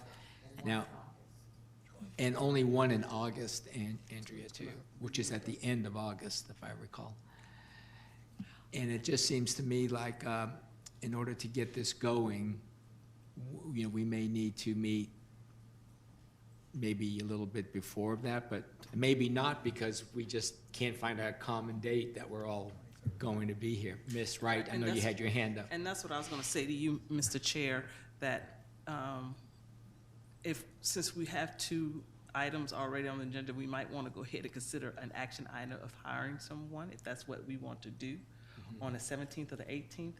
Because if we do that, we might wanna use the 18th after we finish, during our meeting, to go ahead and hammer out our process, because that came to mind. Yeah. That I know I am gone for 3 weeks straight. I will not be available. Sure, and I get it, and I just realized, that. So what you're saying is on the 18th, after we decide at 2 o'clock who the interim superintendent's gonna be, that we have another action item to decide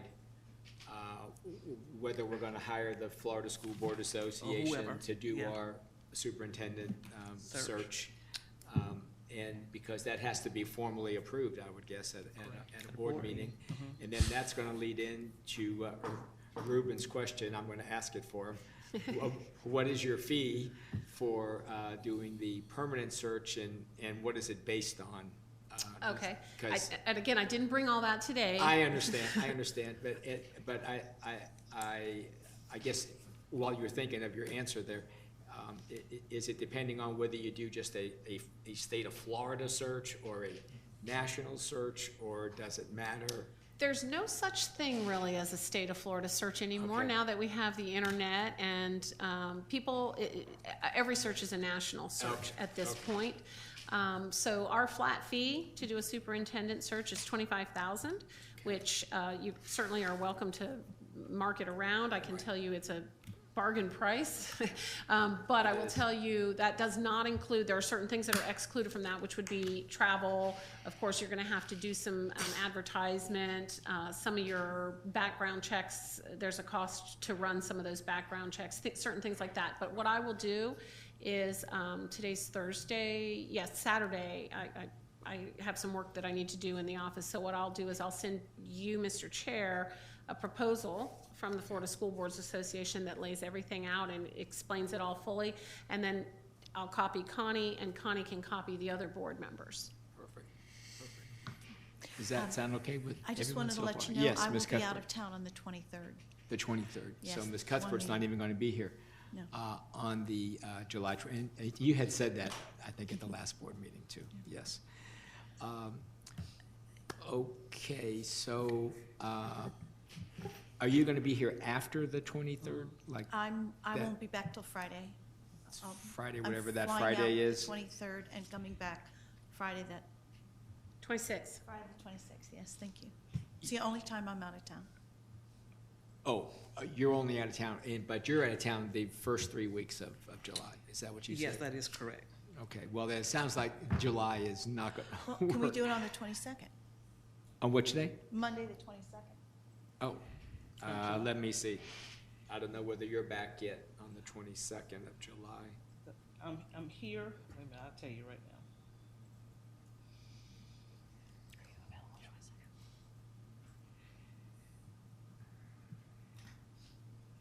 I will be in town the 8th, the 9th, and the 10th of July, and then I'm gone.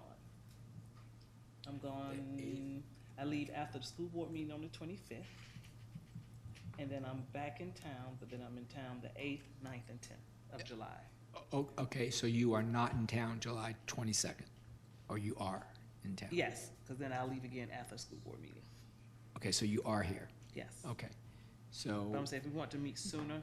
Ms. Haynes, are you here the 22nd? I can do the 22nd. 22nd, and you could do the 22nd, and Mr. Cologne, check your calendar.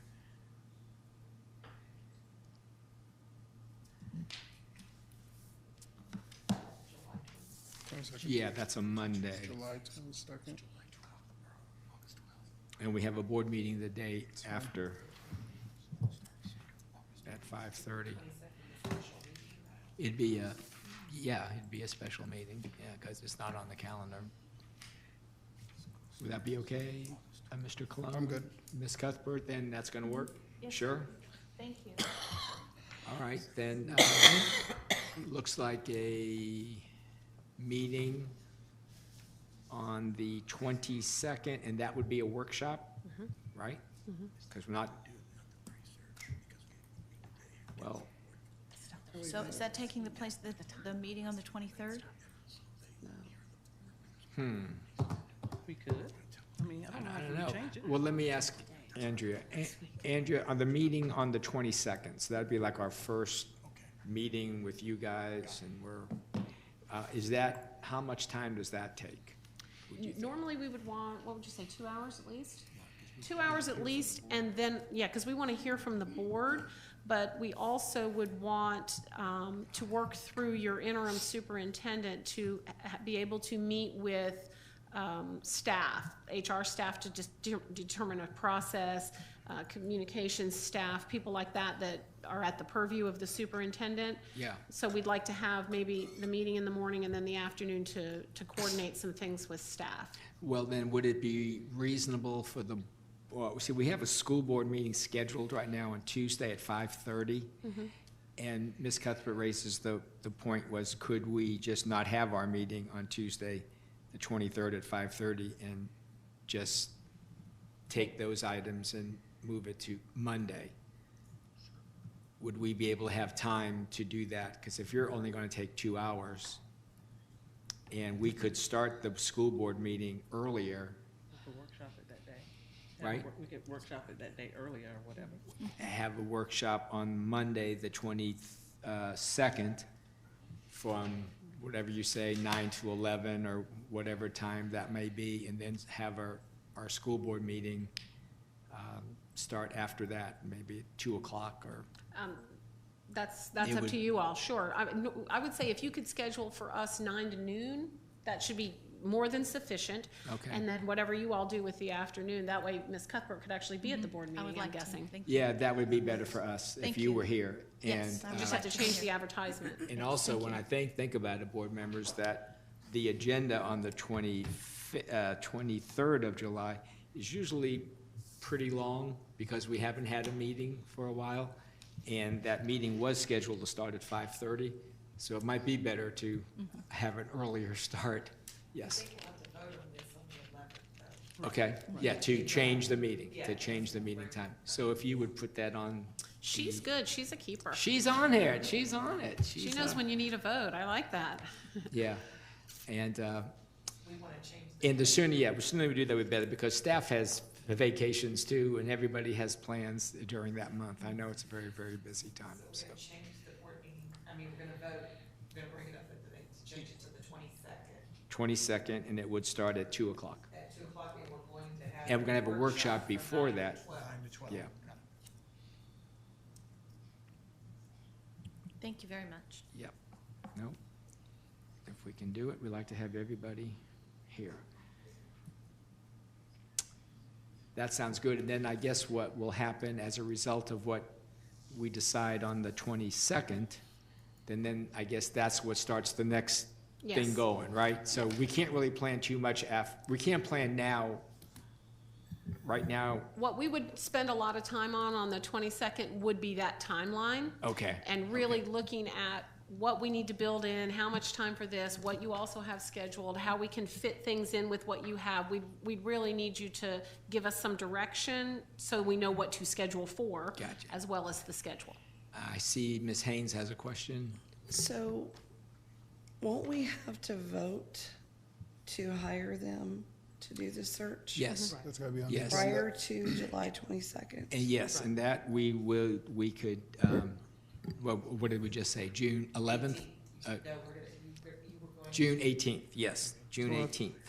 We'll have to put that on the agenda, because I know we had the other company already reach out to us who we Yeah, were I've soliciting actually- the last time, Yeah, I've so. actually had 3. Yeah. Yeah, you so know. we can put that on the agenda and have presentations from all 3, and that way. Yeah, Perfect. 2 All o'clock on the 18th, we're gonna decide who our interim is, and then after that, decide which company we're gonna use to hire the permanent. Those would be the 2 items on the agenda. Ms. Cuthbert? Something keeps, and something that Ms. Messina brought up, I do have a concern about cost. If we bring someone from the outside, as I said a week ago, I'm very concerned about our $10 million deficit. And if we have to pay for housing for someone out of town, and car expense, food, housing, as well as salary, I'm concerned about all that add an extra cost, and that's something I think we need to consider. Yeah. And that's why, someone from the inside is here in town, would save us that cost, but someone who would be an independent mind as well. So I just wanted to bring that up, something we need to think about. Yeah. Okay. I No, just it's a don't good want to point. add It's a good more point. and more, because I'm thinking, as someone of this size, we're the 13th largest school district, what is the going rate of superintendents these days? Well, it's funny you should ask that question. And also, if we hired you, what would your fee be?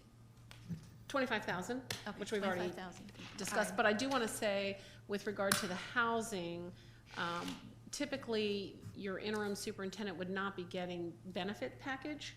And so a lot of times, it kind of compensates. So you may already have it allocated based on anticipated performance pay or retirement, if you have any sort of a special accounts. I don't know how the superintendent's contract is structured with regard to retirement accounts or anything like that, but a lot of times the base salary is going to be the base salary, but all those other benefits would probably be more than what a housing supplement might be, Okay, just to kind of give Okay. you some comfort. thank you, because I'm still considering the severance pay voted for, as well as all his accrued leave time.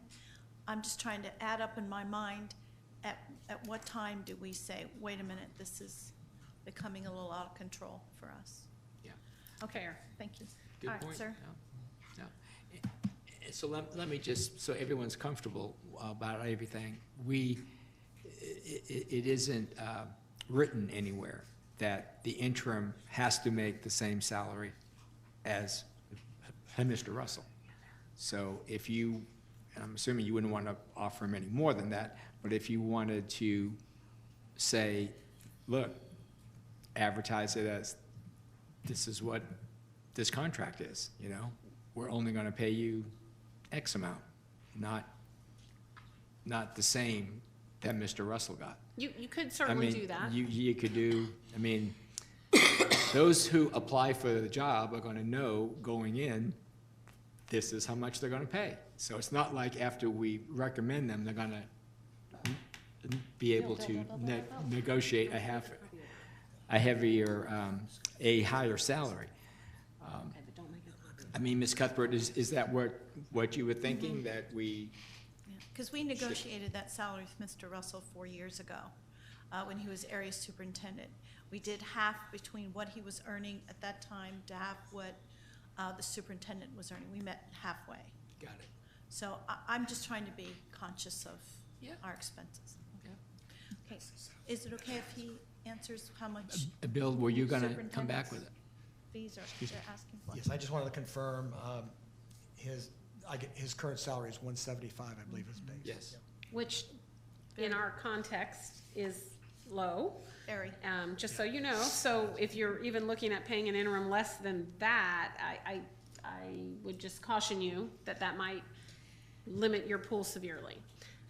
But your question was, what would be the going rate in the the kind of in the number of population, student population? And we would be looking at, oh gosh, 190 to 200 is above you and below you. And you're 175 in the middle. And even above that,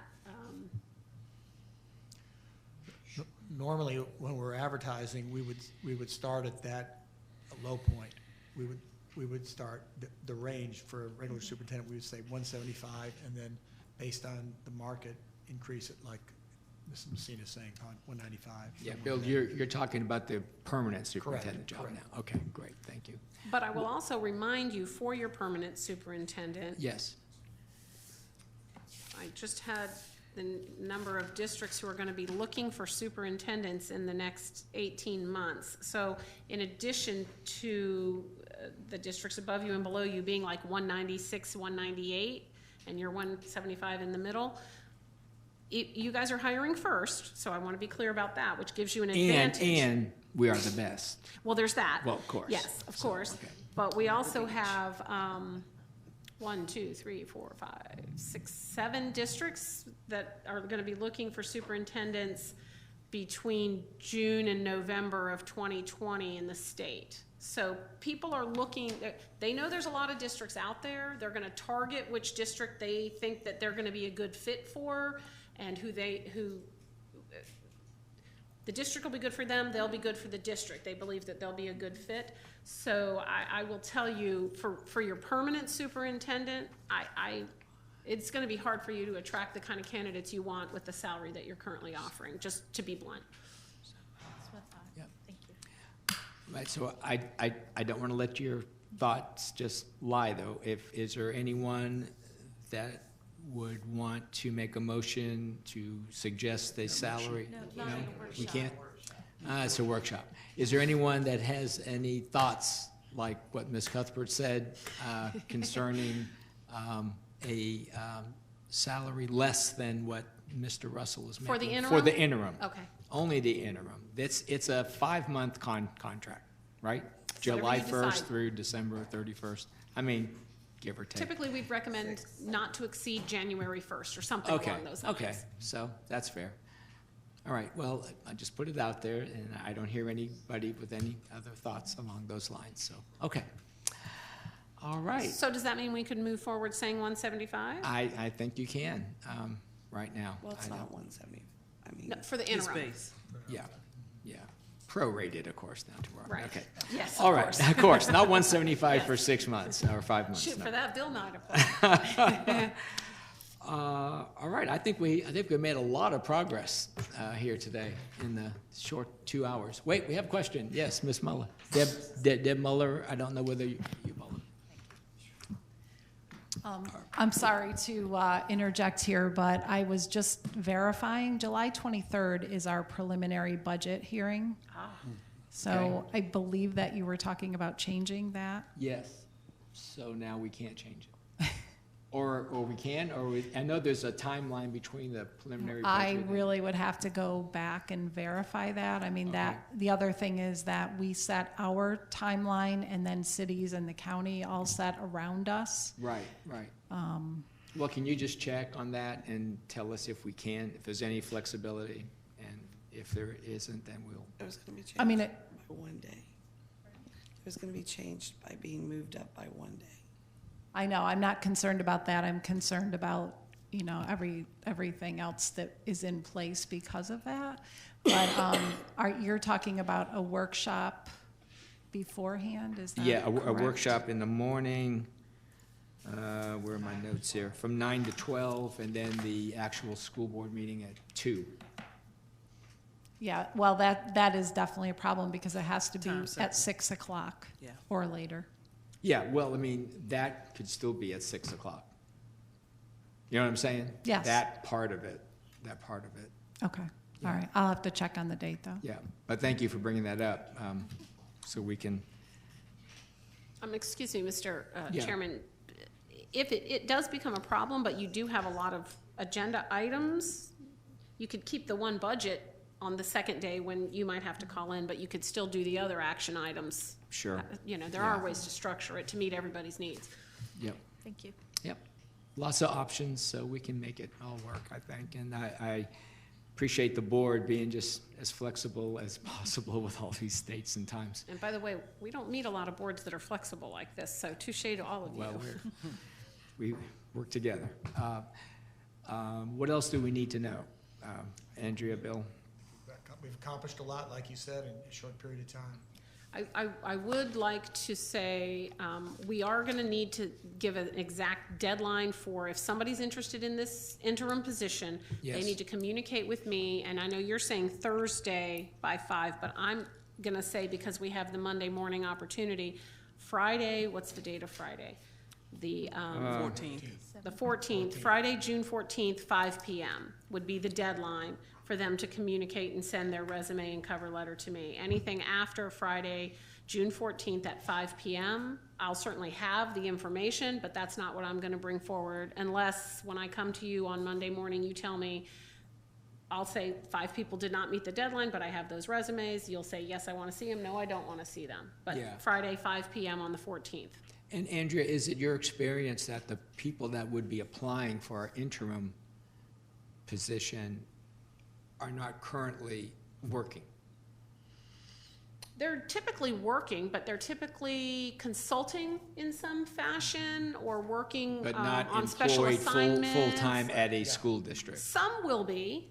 I mean, when we had some applications in Indian River that were currently assistant superintendents in some other districts who are just looking for an opportunity to prove themselves, like you said, and even if they wouldn't be able to be Interesting. considered for a permanent, they might be interested in an interim. So there could be some who are right now maybe deputies or assistant superintendents. It's possible. Okay, good, good.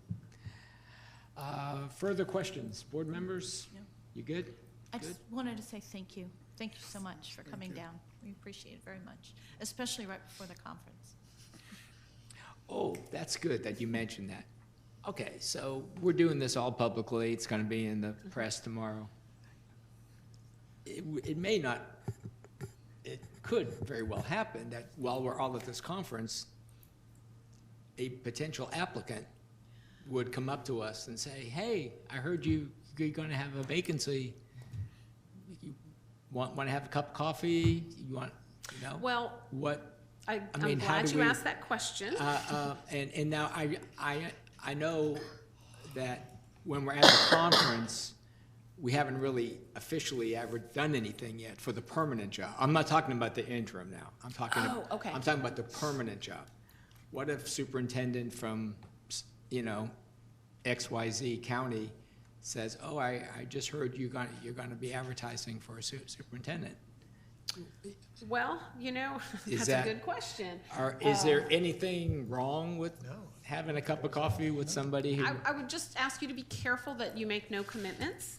I do think it's important to meet people. I mean, I yeah. think it's important to meet and get to know people, and there are going to be people who are going to be there who may apply. That is a fact. Most of them are smart enough not to put you in a bad position. And I would just really, really caution you to, if you do have a conversation with anybody, keep it on issues of academic performance and how do you communicate with your board, you know, those kinds of, but in no way, say the board hasn't made any discussions, the board is not prepared to, you know, Yeah, just and keep it it very, would be- very generic. Yeah, I thought the timing would be good because really the board hasn't made any decisions yet.